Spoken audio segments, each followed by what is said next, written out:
So hey guys, and welcome back to the channel, and today we're going for a very important question, is when do you actually place a bet, or when do you actually trade a contract? So I've actually derived a market driven threshold. Most traders or professional bettors, they just use edge. If their model is different from the market by say X percentage, then they place a bet.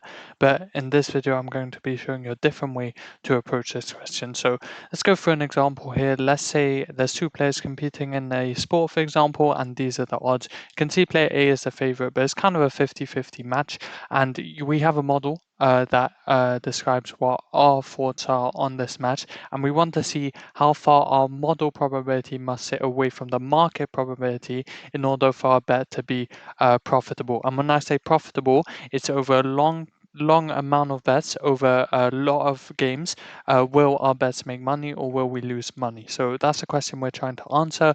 Of course, if you're not familiar with betting, the way you turn odds into probabilities is you just divide by the raw odds. And of course, the market so the betting side, they do make money off this, and that's a margin. So in this case, it's about 5% they're making on every bet.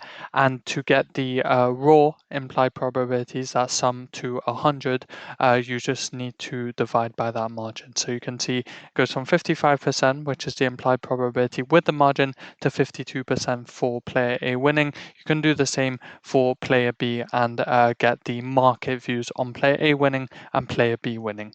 So the way I derive this threshold of if our model has a profitable bet is by creating a scenario where we bet on both sides and we look in that scenario, when is it profitable to do so? Again, this is not what you should do in practice. It's just to derive the threshold, right? When you actually go to bet on an event, you don't want to bet on both sides because you'll be eating the margin on both sides, basically. You only want to bet on one side, but this is just a scenario that we're creating in order to derive our threshold. But once you have the threshold, we apply that to a single side bet.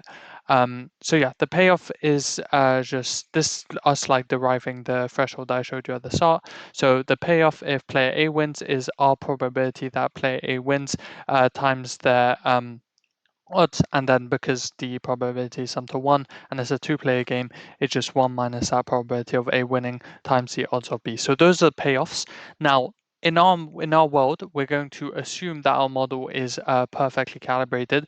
Again, this is really easy to check when you actually have a model. You just plot a reliability curve and you see if it has the diagonal well enough for you to trust the model compared to the market. So what I mean by that, if you haven't seen a reliability curve, is if our model gives a 10% chance of an outcome happening, over a lot of outcomes, you should see that that outcome has about a probability of 10% happening. So you're just asking if your model's probabilities are well calibrated, basically. So yeah, this is going through that threshold. Again, assuming that your model is well calibrated, that you've done the back test, you can then derive the expected profit for a bet, assuming a stake of $1 or 1 cent or whatever. So your probability, your expected value, sorry, is the expected value of A winning plus the expected value of B winning, since you're betting on the both sides, minus your initial stake, which is 1. So this is the entire threshold. And then remember the odds of the implied non-vig removed margin is just 1 over O of A. So we just replace O of A with 1 over QA, and that gives you the threshold in blue here, which is what we solve, assuming we require profit to be 0. So we just move the 1 to the other side. Then we solve this inequality again. I can go more in depth to this if you want to show in the comments or whatever. I can do like maybe a paper breakdown explaining like my thoughts. But yeah, it basically becomes a quadratic in P, which is important because that's your probability. And all of this solves down to this inequality. Then you just move the square to the other side, and this is the final probability you get. So that's the derivation. Again, as I said, I went quite fast through it, but the whole thing is on the slides. You can pause, and if it was too quick, I can go through it in another video. Just comment that down below. But when you want to bet basically based on this threshold version, is if the left side is how much your model disagrees with the market. So P is your probability that A wins, and QA is the margin removed probability that A wins. So remember, in this case, let's say our model says player A has a 60% chance of winning, and the market says it has a 50% chance of winning. The left side would be 10%, and we require that 10% edge to be bigger than this threshold. The threshold, what does it depend on? It depends on the margin, very important, and it depends on the two odds of the players basically, and again the margin on the denominator. So um, it has three sort of parameters, I guess, all market based, which is really important. You don't have to have any hyperparameters. You don't have to backtest. The market sets your bar based on the margin and the player probabilities of both of them winning. So again, this is for our example that we showed in the start, a margin of 5%. These are the raw implied probabilities, and this is the margin. And you can see that the edge required is about 11.8%. So given player A has about 52% chance of winning without the margin. The rule for this match is you only bet if your model has a edge above 11%. So that's if your probability is bigger than 64% or smaller than 40%. And you can see here this 0.55 is this is 0.526, sorry, is what the market is giving as a probability for player A to win. So you'd only bet if you're either 11% above or 11% below that requirement. So you can just see some examples there. And yeah, this is one of the examples. If you're really close to a boundary, you'd still skip. So it's sort of a linear, like hard decision boundary. So between that edge, you don't bet at all, and after that you bet, and then you apply whatever rule you want, Kelly stakes, whatever, in order to bet. So yeah, there are some bets that maybe you say, oh, 10% edge or maybe an efficient market is really big. Like, surely I'd bet at this point. But remember, this is a really sort of strict threshold. You can adapt it to wherever you want. Most people just use it, okay, let's say, oh, if we have 3% edge on the market, let's just bet. But this is a rule based system, and you can apply whatever changes you want to it. So, again, the really important thing is don't actually hedge. Don't bet on both sides. If your threshold is passed, then only bet on one side. So if you're basically the side that your model is more confident on than in the market. So if the market is saying 50%, you're saying 60%, and you beat the threshold, then bet all on one side on player A winning. But if you're saying 40%, the market is saying 50%, then bet on player B side. So T is just a filter. Don't actually hedge in the real world. You'll just be wasting VIG. And then again, this is what the pro use. So a lot of people just use a value gate, so the margin. So if the margin is 5%, then I'll only bet if my edge is bigger than the margin. Pro rules, they use a calibrated sort of industry hand-tuned floor. So it depends on your model. You can see sort of calibrations. Maybe when the game is quite even, like say 40 to 60%, your model is really well calibrated. So you bet like a lot of times since you have a well calibrated model. But maybe on more lopsided matches, your model is worse, so you calibrate the rule to be a higher margin. So again, that's what the pros use. It requires a lot of backtesting.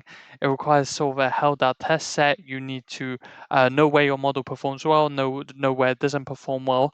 Whereas my rule, you can see, is quite extreme when the margin is big. But on liquid markets or 1% margin markets, this edge is about 4-5%, so very durable, especially on what I'm using it on.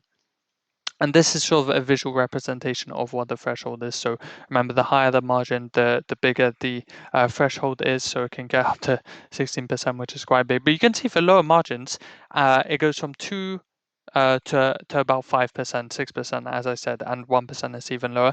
And what's important about my rule is it also takes into account how likely or how the markets are actually pricing the event. So if the market is pricing 50%, so the market implied probability is 50%, so completely unsure, complete coin flip about what the event will happen, the threshold is higher. So the threshold not only scales with the margin, but it also scales with how likely the event is actually to happen. So that's just an interesting chart I thought I'd show you. And yeah, this is the main thing. Let the market set your bar. You don't have to backtest, you don't have to do market calibration. You just let the market set your bar. If you beat that threshold, then you bet. Remember, don't bet every edge, most of the noise. Like if you have a 1% edge on the market, what does that mean realistically? You're not that different from the market, and especially if the margin is high, you'll just be losing on the long run. So the threshold turns the hedge condition into an entry filter for you. So what I do is I run my model, I run this threshold for each of the contracts I select, and then if the hedge is true, then I would place the bet. So for example, our example, 5% margin, you'd only bet if you had the edge of 11%. And again, the main thing is this wild is for toss-ups and tight is for locks. So yeah, I think the main thing on this video is there's different ways of doing it. You can do your maths, but this is just a simple way to get a market given, data driven threshold for when to enter a bet. And I think I'll leave this video on a really important example, I guess. So I actually trade poly market up and down markets. This is where I apply this threshold. And say the contract for stock going up is 51 cents and stock going down is 50 cents. Let's just say the market is basically saying 50-50, right? The edge there, given our threshold, even though the margin is just 1 cent, it would be around 4%. So if our model has like a 54% chance or higher or 46% chance or lower, we would bet. Now, here's a really important example. A pro would bet on this as well because the margin is only 1%, so they'd probably bet if they have a big enough edge. But here's the point. Poly market, Kalshi, all of these new markets, they can be quite illiquid. And a model, a market event can have, say, the up price being 85 cents, down price 84 cents. Again, once you remove the margin, the market is still implying a 50% chance. And if the edge on the pro models, what they use, is bigger than 1%, they would trade. But this is where my threshold comes in. It takes into account the margin. The margin is huge in this case. Even though market is still saying 50-50 chance, the margin is huge. You'll just be eaten alive on the long run. So that's where my formula comes in. And you just need to think about that example I showed you. Comment down below if anything was unclear. It's just a different way of when to actually trade or when to bet to be profitable on the long run. Again, the main thing with this strategy is your model needs to be well calibrated. That is the biggest assumption we make here, and you need to make sure you have tested that rigorously and you know your model's weaknesses. Maybe your model is well calibrated from like 20 to 80%, but when it spits out these sort of narrow, sort of really long shot bets, then just don't trade them. It's simple. Just back test your model, please, guys. So yeah, again, if you have any questions, let me know. But that was a video. Thanks for watching.